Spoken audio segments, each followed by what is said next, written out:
नमस्कार, एग्जाम है P by Jharkhand channel में आपका स्वागत है। तो दोस्तों जुड़ चुका हूं मैं यहां पर आप सभी सहायक अध्यापकों के आकलन परीक्षा की तैयारी को लेकर के। तो आकलन परीक्षा बहुत ही जल्द होने वाली है। आप सभी आकलन परीक्षा की तैयारी के लिए अवश्य जुड़ जाएंगे। अभी तक नहीं जुड़ पाए हैं तो आप सभी जुड़ जाएंगे। तो आज हम यहाँ पर देखिए आप लोगों के लिए कंप्लीट पर आधारित यह प्रश्न होगा और आपको यहाँ पर जैक मॉडल आधारित पर सारे एनसीईआरटी या ओब्लिक जैक का किताब जेसीईआरटी टेक्स्ट बुक पर सारा नोट्स और पीडीएफ बना बनाया हुआ मिल रहा है।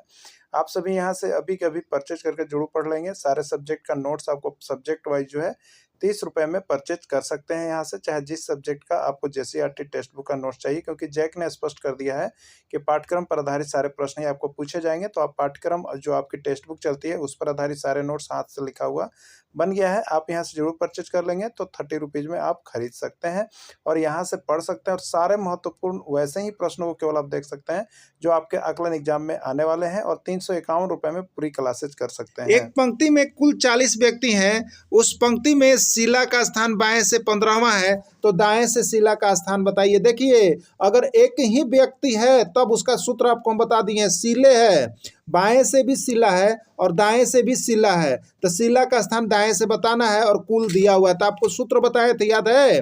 टोटल बराबर क्या बताया था? बताइए, टोटल बराबर बताया था लेफ्ट प्लस राइट और -1। अब एकरे में कभी टोटल दे देगा, लेफ्ट और राइट दे देगा, तो उससे कोई दिक्कत नहीं है। तो टोटल कितना है बताइएगा। तो देखिए, टोटल में आपका 40 था और लेफ्ट से स्थान कितना था? शिला का स्थान बाएं से 15वां है, तो लेफ्ट दे दिया है और लेफ्ट प्लस राइट और माइनस होता है 1, यही होता है ना। तो 40 हो गया, 15 में से 1 घटाइएगा तो कितना होगा? 14। और 14 के ने घटा दीजिएगा 40 में से 14, तब कितना बच जाएगा? तो 26 बच जाएगा। कितना बच जाएगा? 26। तो सूत्र एगो याद रखिएगा, जब एक ही व्यक्ति दोनों तरफ से स्थान पूछ दे, दोनों तरफ से स्थान दे दे, कुल पूछ दे तो कुछ नहीं। जब एक ही व्यक्ति बाएं दाएं से दिख रहा है और उसका बताने के लिए बोल रहा है तो सीधे याद रखिए टोटल बराबर लेफ्ट प्लस राइट और -1। ठीक है, यही होता है। अब इसी पर बैठा दीजिएगा। अगला देखिए, अगला है आपका रमेश एक पंक्ति में ऊपर से 12वें स्थान पर तथा रमेश नीचे से 15वें स्थान पर है, तो उस पंक्ति में कुल कितने व्यक्ति हैं? अब देखिए, कुल पूछ दिया 27, 26, 25 या 24। अरे कॉपी पेन लेके बैठे हैं ना, फटाफट बनाइए। टोटल बराबर क्या होता है? लेफ्ट प्लस राइट -1, और लेफ्ट है कितना? 12 और राइट है कितना? 15। तो लेफ्ट 12 और 15 में 27 हो गया, और ओकरा में से 1 घटा दीजिएगा तो 26 आया। और 26 किस में है? बी में है। एकदम फटाफट मारिएगा। प्रैक्टिस सेट में आप लोग जितना स्पीड कीजिएगा उतने आपका आकलन में नंबर आने वाला है। तो आइए देखिए, शिला एक पंक्ति में आगे से 20वां, तो कर उल्टा क्या होता है? और पीछे से 15वां पर है, तो पंक्ति में कुल कितने व्यक्ति हैं? एक ही व्यक्ति है जिसका स्थान आगे से और पीछे से या ऊपर से या नीचे से दिया हुआ है। तो टोटल बराबर क्या होता है? आपको बताया थे, टोटल बराबर होता है लेफ्ट प्लस राइट और -1। तो लेफ्ट हो गया 20, राइट हो गया 15, 20 और 15 35 में से 1 घटाइए तो 34, और 34 कौन में है? डी में। ये राइट आंसर हो गया। अरे भैया फटाफट बताइएगा, सभी शिक्षकगण एकदम स्पीड हो जाइएगा, एकदम स्पीड। अब देखिए, 5 वर्ष के मोहन की मानसिक आयु 8 वर्ष है। 5 वर्ष के मोहन की मानसिक आयु 8 वर्ष है। उसकी बुद्धि लब्धि कितनी है? 150 है, 160, 140 है। देखिए, यहाँ पर बुद्धि लब्धि से सारे नोट्स दे दिए हैं जो अभी तक नहीं परचेज किए हैं। धोखा खा जाइएगा, इसलिए जल्दी जल्दी परचेज करके और सब तैयारी कर लीजिए। देखिए, कह रहा है 5 वर्ष का मोहन है, मोहन 5 वर्ष का, यानी वास्तविक आयु मोहन के क्या चीज है?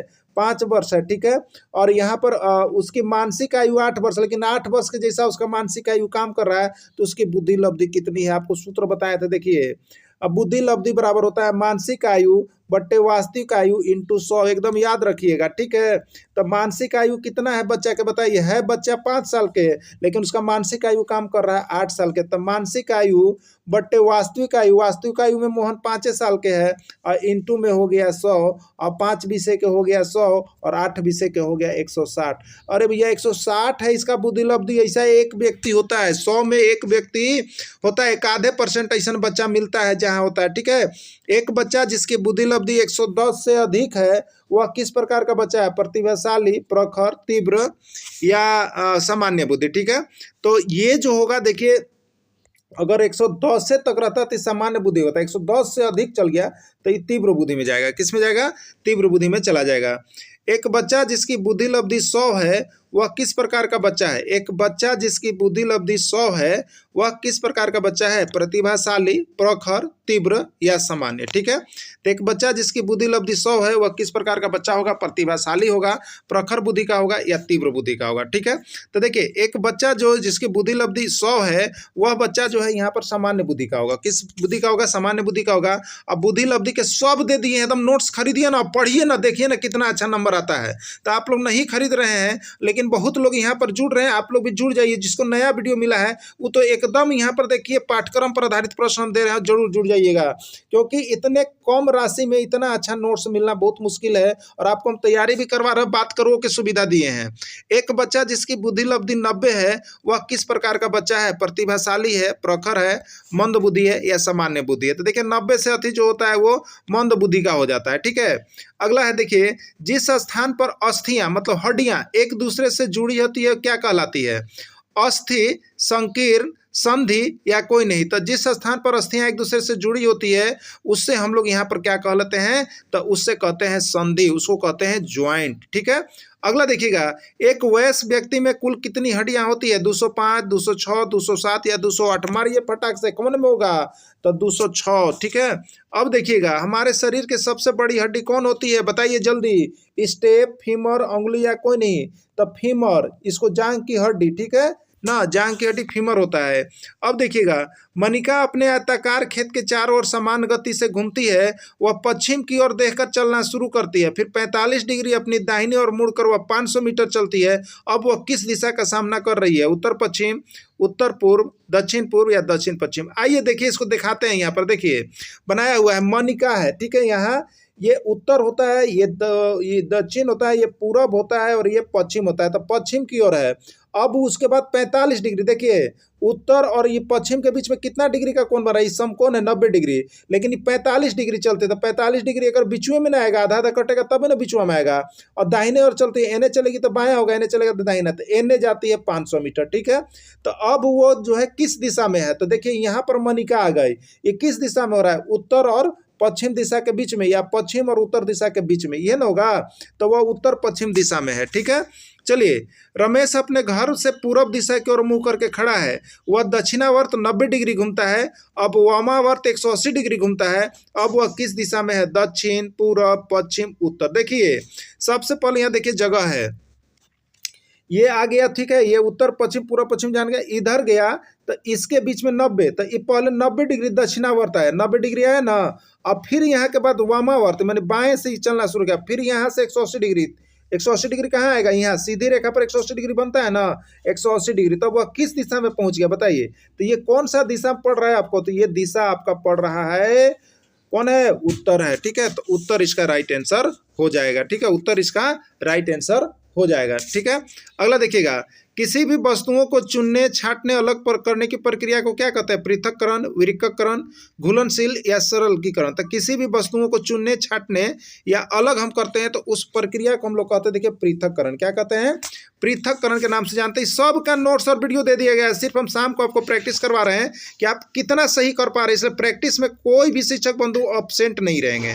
ठीक है, जरूर प्रैक्टिस सेट को बना लेंगे और कितना सही कर पा रहे हैं जरूर कमेंट कीजिएगा। किसी मिश्रण में से अवांछित या अनुपयोगी पदार्थों को हाथ से चुन करके अलग करने की विधि को क्या कहते हैं? थ्रेसिंग विधि, हस्तचयन विधि, अवसादन विधि या चालन विधि। ठीक है, तो किसी भी मिश्रण में से हाथ से चुनना, देखिए हाथ से चुनना, हाथ माने हस्त हो गया, हस्तचयन विधि कहलाएगा, हाथ से चुनने वाला हस्तचयन, तो हस्तचयन विधि में चला जाएगा। ठीक है, अगला, चावल के दानों में से डंडल, कंकड़ को अलग किस प्रक्रिया के द्वारा अलग कर? देखिए चावल के दानों में अगर बहुत कम मात्रा में चावल, डंडल ये सब है तो उसको देखते होंगे जब महिलाएं खाना बनाती है तो उसको हम लोग फटकते हैं, तो वो फटकते हैं तो उसमें से कुछ कुछ छोटा छोटा होता है, हाथ से चुनियो लेते हैं, तो हाथ से चुन लेते हैं। एकरा लोकरा क्या कहेंगे?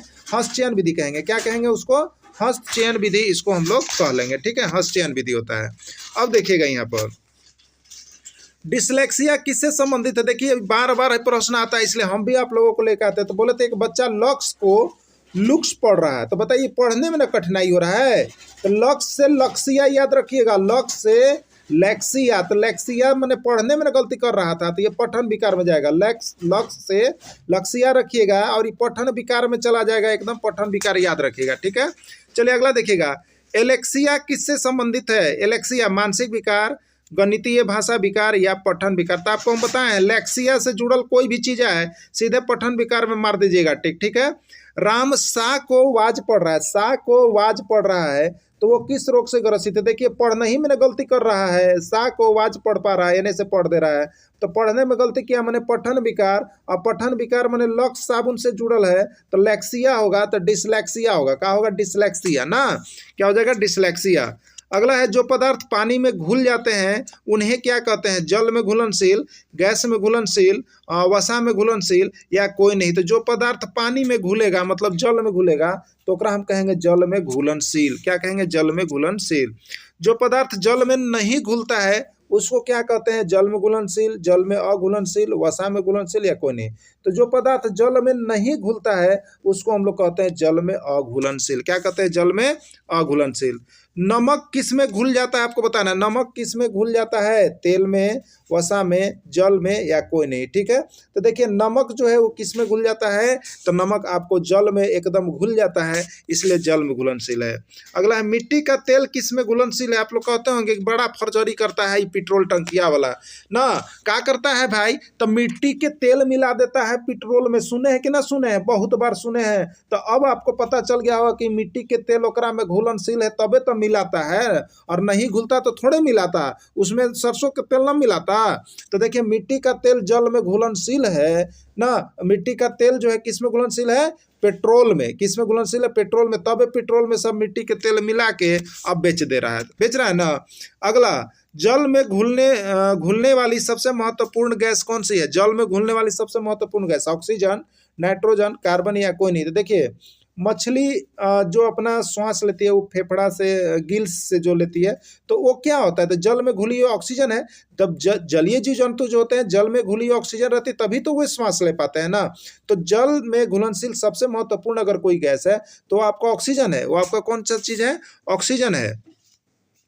जल में तैरने वाले पदार्थ को क्या कहते हैं? उत्प्लावक, पलायन, घुलनशील या दाह्य पदार्थ। देखिए जल में तैरने वाले पदार्थ को हम लोग उत्प्लावक कहते हैं, और इसमें जो बल कार्य करता है उसको हम लोग उत्प्लावन बल कहते हैं। तो कभी कभी आप लोग देखते होंगे जब बाल्टी है ना, बाल्टी, तो बाल्टी के कुआं में डुबाइएगा तो वो बाल्टी भर जाएगा, और बाल्टी जब भर जाता है तो जिस समय पानी में रहेगा तो बाल्टी कैसा लगता है? तो एकदम हल्का लगता है। लेकिन जब उसको ऊपर लाते हैं तो कैसा लगे लगता है? पूरा भारी लगे लगता है ना। तो इस पर कौन सा बल कार्य करता है? तो ये उत्प्लावन बल ही कार्य कर रहा होता है उस बाल्टी पर। अगला देखिएगा, चमकदार पदार्थ का उदाहरण है कागज, लकड़ी, तांबा या कपड़ा। इसमें कौन चमकदार पदार्थ है आपको बताना है। तो चलिए सभी को बता दीजिएगा फट से। तो तांबा है। चलिए आप लोग का भी आंसर सही है। पानी में तैरने वाली वस्तु है पत्थर, सूखा पत्ता, सिक्का या लोहा। कौन सा है जो इससे पानी में तैरेगा? जी बताइए। पत्थर पानी में तैरेगा, ये जाके कट मानी नीचे बैठेगा। सूखल पत्ता पानी में नीचे जाएगा का? ना, ये ऊपरे तैरत रहेगा, ऊपर ही रहेगा। सिक्का पानी के नीचे, लोहा पानी के तली में बैठ जाएगा। यानी सूखा पत्ता जो है इसका राइट आंसर है, जो पानी में तैरता रहेगा। अचुंबकीय पदार्थ का उदाहरण है, इसमें कौन अचुंबकीय पदार्थ है? लोहा, निकेल, कोबाल्ट या प्लास्टिक। तो देखिए प्लास्टिक ऐसा है जो अचुंबकीय पदार्थ है, अगर चुंबक अगर सामने रखिएगा तो इस प्लास्टिक को इससे कोई असर नहीं पड़ता है, कोई अट्रैक्शन नहीं होगा। यानी लोहा, निकेल और कोबाल्ट कौन है? तो ये चुंबकीय पदार्थ है, और प्लास्टिक अचुंबकीय है, ठीक है। अगला देखिएगा, जो करेगा सो भरेगा, यह किस प्रकार के सर्वनाम का उदाहरण है? पुरुषवाचक, निश्चयवाचक, अनिश्चयवाचक या सर्वनाम। देखिए जो करेगा सो भरेगा, मतलब इसमें क्या हो रहा है? जो जैसा करेगा वैसा भरेगा, मतलब संबंध दर्शा रहा है। क्या कर रहा है? संबंध दर्शा रहा है। तो इसको संबंधवाचक सर्वनाम में डालिएगा, ठीक है। जो पढ़ेगा वो पास करेगा, यह किस प्रकार का सर्वनाम है? जो पढ़ेगा वह पास करेगा। तो ये एक दूसरे में संबंध है कि पढ़ब तो पास करब, और नहीं पढ़ब तो नहीं पास करब, तो ये संबंधवाचक सर्वनाम हो गया, ठीक है। चलिए अगला देखिएगा, किसी संख्या के 3 गुने में 8 जोड़ने पर 32 प्राप्त होता है, वो संख्या ज्ञात कीजिए। देखिए प्रैक्टिस सेट में जुड़े हैं, अगर इसका डीपली क्लास चाहिए तो नोट्स खरीदिए और हमारे क्लास के जो साथ जुड़िए, एकदम डीपली 1 घंटा का वीडियो सब बनाया हुआ है, 1 घंटा के सब खरीदिए, ठीक है। और नोट्सों मिल जाएगा सब एक लाइन से। तो जो ना जुड़े हैं जल्दी जल्दी जुड़ने का प्रयास कीजिएगा, ठीक है। यहाँ आज हम प्रैक्टिस करवा रहे हैं इसलिए आपको थोड़ा सा जल्दी स्पीड में बना करके आपको हम यहाँ पर दे रहे हैं, ठीक है।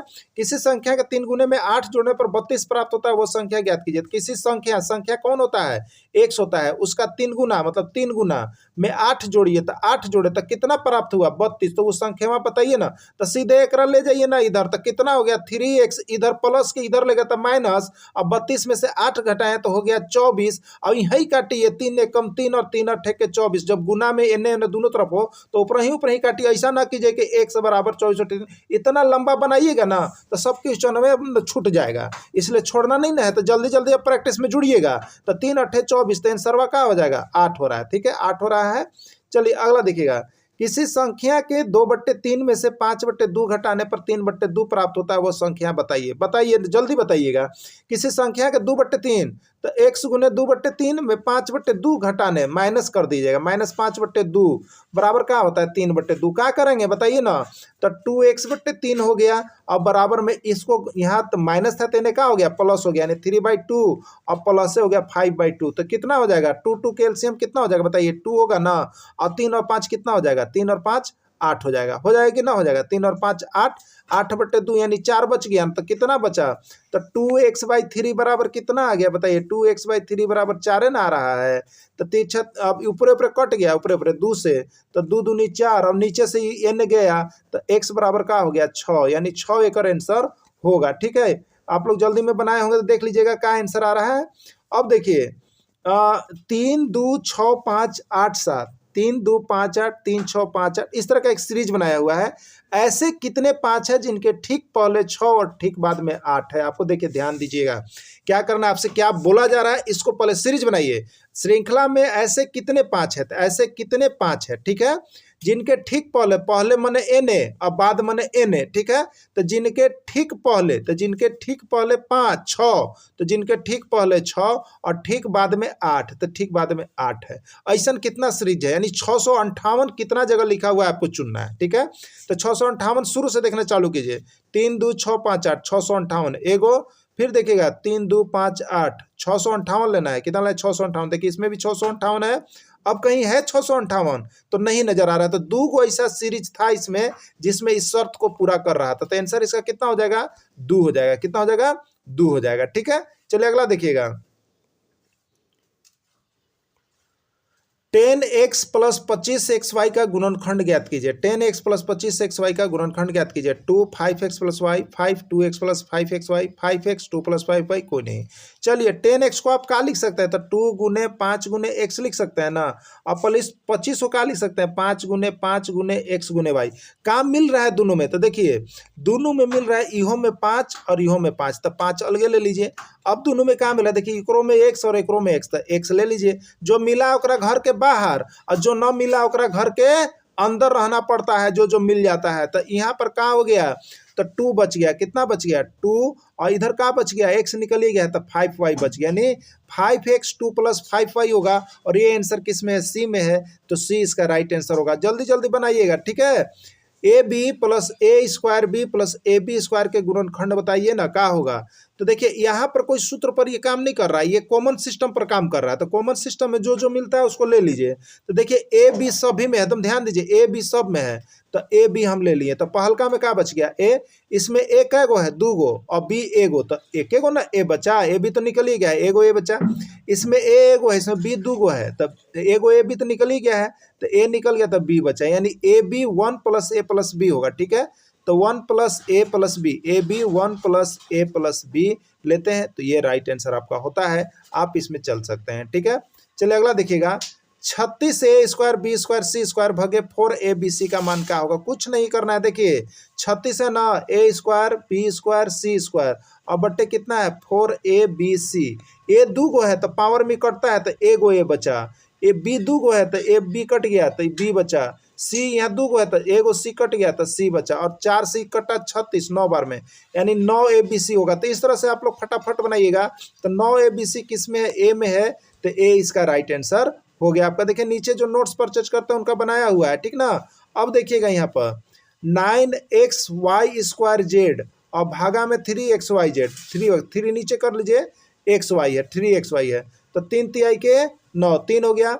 अब x एगो था तो x खत्म हो गया, अब yz है, ठीक है, तो नीचे y है, y 2 गो है, तो y एगो कटा तो एगो y बचा, तो yz क्या बचा आपके पास yz, और यहाँ पर 3 है तो 3yz, तो एक आंसर हो जाएगा 3yz, यही आंसर हो जाएगा। बस ऐसे ही भाग दे करके आप लोग जल्दी जल्दी बनाइएगा, सब आ जाएगा ना। श्रेणी का विश्व की सर्वोच्च चोटी कौन है? कंचनजंगा, माउंट एवरेस्ट, मकालू या धौलागिरी? तो विश्व की सर्वोच्च चोटी माउंट एवरेस्ट, इसका नोट्स भी दे दिया गया है आपको। माउंट एवरेस्ट की ऊंचाई कितनी है? 8,832, 8,848, 8,123 या 7,332? तो एक चीज आप जान जाइए, माउंट एवरेस्ट की ऊंचाई जो है ऐसे जो है पुराने किताब में आप देखिएगा तो 8,848 मीटर ही मिलेगा और सबसे ज्यादा ऑप्शन यही आता है 5,000 एक बार, लेकिन कहीं कहीं 8,856 भी हो गया है। क्या हो गया है? 56, कुछ बढ़ा करके भी दिया जा रहा है, देख लीजिएगा दोनों ना, ऐसे नियरेस्ट में यही रहेगा। माउंट एवरेस्ट किस देश में स्थित है? भारत, यूरोप, उत्तरी अमेरिका या नेपाल? तो देखिए माउंट एवरेस्ट सुनने में लगता है कि भारत में है, लेकिन ये वास्तव में कहाँ है? नेपाल में है। ठीक है, भारत का मानक समय माना गया है 82 डिग्री पूर्वी देशांतर, 82.5 डिग्री पूर्वी देशांतर, 81.5 डिग्री पश्चिम देशांतर या 82.5 डिग्री पश्चिम देशांतर? तो भारत का जो मानक समय है वो कितना माना गया है? 82.5 डिग्री पूर्वी देशांतर को स्टैंडर्ड टाइम माना गया है। भारत की स्थलीय सीमा से कितने पड़ोसी देश जुड़े हुए हैं? देखिए पड़ोसी देश के नाम को याद रखने का हम ऐसा शानदार ट्रिक आपको दिए हैं ना कि भविष्य में ना भूलिएगा, इसलिए वहां पर आप चले जाइए, नोट्स लेने आ जाइए और नोट्स लेकर के पढ़ लीजिए। सब पड़ोसी देश एक लाइन से कुछ पूछेगा ना तो आप बता लीजिएगा। ठीक है, तो यहाँ पर कितना है? 7 है। कितने हैं? 7 है। सभी का नाम उसमें नोट्स में दिया हुआ है, आप सभी देख लीजिएगा। इनमें से कौन भारत का पड़ोसी देश है? तो देखिए याद रखिएगा तबे ना, याद रखिएगा तब ना कौन पड़ोसी देश है। तो यहाँ पर देखिए इसमें से सबसे जो है डी आंसर अफगानिस्तान होगा। ठीक है, अगला देखिएगा, शब्द, वाक्य, अक्षर, अध्याय, अनुच्छेद, इससे एक सीरीज बनाना है। तो सबसे पहले क्या बनेगा बताइए? सबसे पहले अक्षर बनेगा। अक्षर किसमें है? दो में। कई अक्षर मिलकर के क्या बनाएंगे? शब्द बनाएंगे। ठीक है, कई अक्षर मिलकर के शब्द बनाएंगे, पहला आ गया। और कई शब्द मिलकर के वाक्य बनाएंगे, कई शब्द मिलकर के वाक्य बनाएंगे, बनाएंगे ना। और देखिए कई वाक्य मिलकर के अनुच्छेद बनाएंगे, कई वाक्य मिलकर के अनुच्छेद बनाएंगे और कई अनुच्छेद जब मिलेंगे तो अध्याय बन जाएगा। क्या बन जाएगा? अध्याय। यानी 2, 1, 3, 4 का ऑप्शन आ रहा है। तो 2, 1, 3, 4 कौन में है? ये देखिए सी में है आपका। सी में 2, 1, 3, 4, 5 ये आपका राइट आंसर होगा। अगला देखिएगा, निदान, चिकित्सक, बीमारी, इलाज, स्वास्थ्य लाभ। ठीक है, तो सबसे पहले क्या होगा यहाँ पर? बीमारी होगा। सबसे पहले बीमारी होगा, तब वो कहाँ जाएगा? चिकित्सक के पास जाएगा। सबसे पहले बीमारी होगा, बीमारी होगा तो चिकित्सक के पास जाएगा।